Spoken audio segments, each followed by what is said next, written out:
Después de hablar de John Huston, es inevitable hablar de Howard Hawks, porque si el cine tuvo un trío de grandes con John Ford, Howard Hawks y John Huston,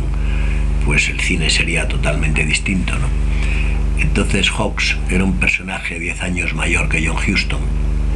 que a mí me llamó enseguida la atención, y debo de reconocer que junto con los críticos de Cahiers du Cinéma era un director que en Hollywood no apreciaban excesivamente, y fue gracias a Europa donde se fraguó su fama, y toda la fama que tiene en la actualidad pues se debe a la crítica europea sobre todo, ¿no? Entonces todo empezó cuando muere John Ford. Hay media cuartilla que escribe un amigo suyo que estuvo en la casa donde muere John Ford y que resulta que era Howard Hawks, en donde cuenta cómo el grande se muere de una manera sobria y lapidaria, y este Howard Hawks pues de repente, acercándonos a su filmografía, siempre que hay una película grande en la historia del cine, pues de cine policíaco, pues resulta que la mejor es de Howard Hawks y se llama El sueño eterno,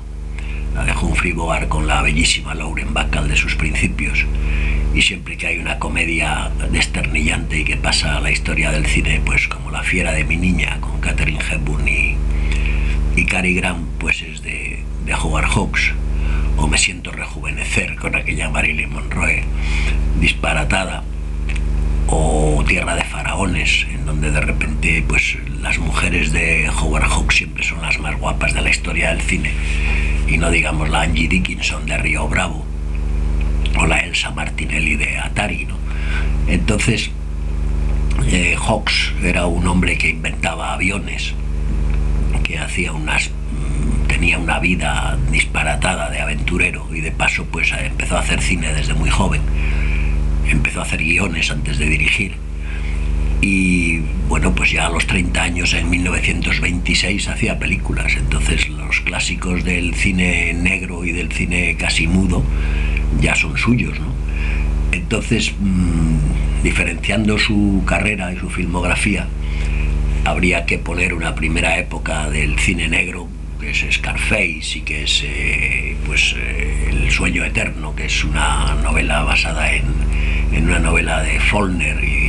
y bueno, pues es un clásico del cine, de esos que no se pueden no ver, ¿no? Siempre que hay un rato para ver una obra maestra, pues tiene que ser un clásico de los de Howard Hawks. Y luego ya, cuando empieza con el mundo de la comedia, y cuando hace La fiera de mi niña, o Todos los ángeles tienen alas, o en fin, y sobre todo La novia era él, también con Cary Grant. Y sobre todo pues ya llega un momento en el que Howard Hawks a mí me pilla viendo estrenos suyos todavía de sus últimas películas. Y por ejemplo, yo recuerdo que el estreno de Los caballeros las prefieren rubias en el año 53, que yo tenía 13 años, y salí fascinado de aquella película, que fui a ver porque colándome por cosas de la censura.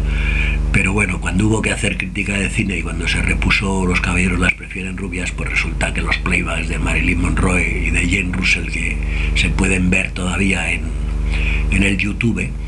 pues son los momentos más fascinantes del cine erótico y del cine de las mujeres hermosas y del cine pícaro y del cine bien hecho. Entonces, si yo tuviese que elegir una imagen de la historia del cine,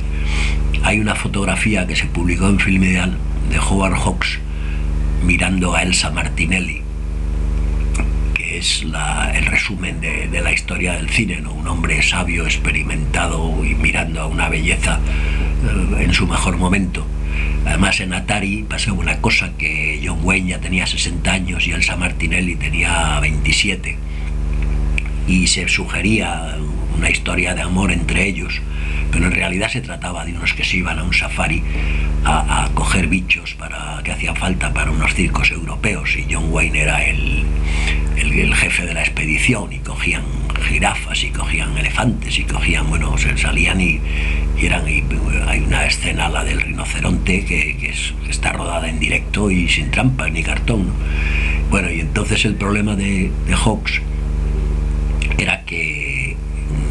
siempre tenía las más hermosas a su alrededor, y en ese rodaje, por ejemplo, desde Hollywood le llamaron y le dijeron, oye, que vas a ser muy atrasado. Entonces es famosa la anécdota de que cogió el guión, cortó 40 páginas y dijo, pues ya vamos al día. Y entonces, bueno, el final de su vida cinematográfica, yo tuve la maravilla de ver estrenarse 4 o 5 películas últimas suyas, y por ejemplo el estreno de Río Bravo pues fue asombroso, y cuando Angie Dickinson estuvo en el Festival de San Sebastián pues era un ídolo de nuestra juventud y era la mujer más hermosa de la época, y en Río Bravo realmente estaba espléndida. O luego en Man's Favorite Sport, que ya es una comedia que hace al final el juego favorito de los hombres, con Paula Prentice. Y luego termina rodando copias de sus propias películas, como El Dorado, que es una copia de Río Bravo, o Río Lobo, que es la última que hace, que son, digamos, pues ecos de lo que ha hecho previamente. Y luego, pues sobre todo, el Línea Roja 7000 es otra cosa que hace de carreras de coches poco antes de morirse, que tampoco es demasiado interesante. Pero el problema de Hawks es que siempre ha estado en la cresta de la ola, y siempre ha sido un hombre que las mujeres más hermosas y los hombres más inteligentes pues estaban en sus películas, y él fue el autor de esta frase que el cine hoy en día desgraciadamente no sigue. Pero bueno,